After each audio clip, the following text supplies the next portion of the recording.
Hürmetli vatandaş, bugünkü leksiyalarımızda başlayımız. Leksiyarısı da Hacırozu Washington'da sözleyimiz. Bugünkü ıslahı 2022 yıl 9. ayının 20. günü.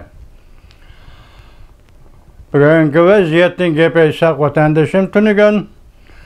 Prezident Joe Biden'dan agar Tayvan'ga Jungo Kompartiya armiyasi hücum qiladigan bolsa Amerika o'g'il qizlari Tayvan bo'g'izining urushiga orilishidi va Tayvanni qo'g'daydi.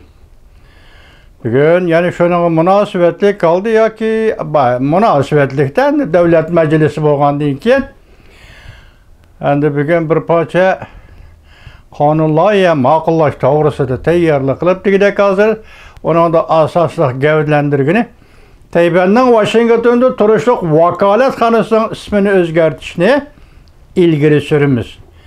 Yoki qonun tuzish shaklida ilgari suramiz dedi hozirgi vaziyat deb shuni aytamiz vatandoshim. Leksiyalarni so'zlab bo'lgandan keyin endi sizlar bilan vaziyat haqida muhokama olib boramiz vatandosh. Amerika Qo'shma Shtatlari mavzu mundaq. Amerika Qo'shma Shtatlar Davlat Majlisi a'zolari Tayvan siyosat qonunining mazmunlarini davomli ilgari surib, Tayvanning Amerika turishliq vakolatxonasining ismini o'zgartirishni ilgari suramiz deb ko'rsatdi mavzuli xabar. 9. ayning 20. kuni Amerika ovozining Xitoy til programmasi e'lon qilindi. Xabar bundoq boshlandi. Washington. Amerika Kengash palatasi Tashqi munosabatlar komiteti o'tgan hafta ovozga qo'yib, Tayvanni qo'llaydigan zo'r hajmlik 2022-yillik Tayvan siyosat qonuni nima qo'lladi? Buning ichida jumladan Tayvanning Amerika turishliq vakolat o'rnining ismini o'zgartirish qatorliq Tayvanning egilik huquqiga simvol qilingan moddalar Davlat Majlisining fikrini ifodalash qatorliq taklif turlari ichiga kirgizildi. Bu qonunning avvalgi nusxasidagi moddalarning so'z iboralari bir oz yumshatildi.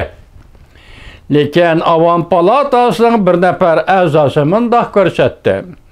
Davomli qonun turg'izib, Tayvanning Amerikadagi diplomatik o'rnini ismi jismiga loyiq vakolatxonasi, yana Tayvan vakolatxonasiga aylantiramiz. Avam palata a'zosi Brad Sherman Tayvan oddiy fuqarolar dallallari Tayvan xalqi ommaviy ishlar jamiyati qurilganligini 40 yilligini xotirlash uchun ziyofatida yuqoridagi ifoda bildirdi. Avam palata a'zosi Sherman va yana Avam palata a'zosi Steve Chabot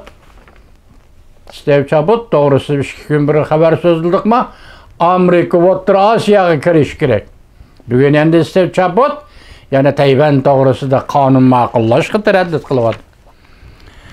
Steve Chabot Avam palatasi Tashqi munosabatlar komitetida davomli Tayvanni qo'llaydigan qonun loyiha o'tirg'a qo'yib ishlaydi. Bu 2 nafar Avam palata a'zosi Tayvan sayli sayohat qonunini o'tirg'a qo'ygan kishilar edi. Steve Chabot ziyofatda nutq so'zlab, Avam palata a'zosi Sherman bilan uzundan beri Tayvanni qo'llab kelayotganligini bildirdi. Steve Chabot yana Davlat Majlisi Tayvan liniyasini qurg'uvchilarning biri edi. Bugungi kunda Tayvan liniyasi Amerika Davlat Majlisida ko'lami intayin zo'r 2. darajalik xizmat guruhiga aylandi.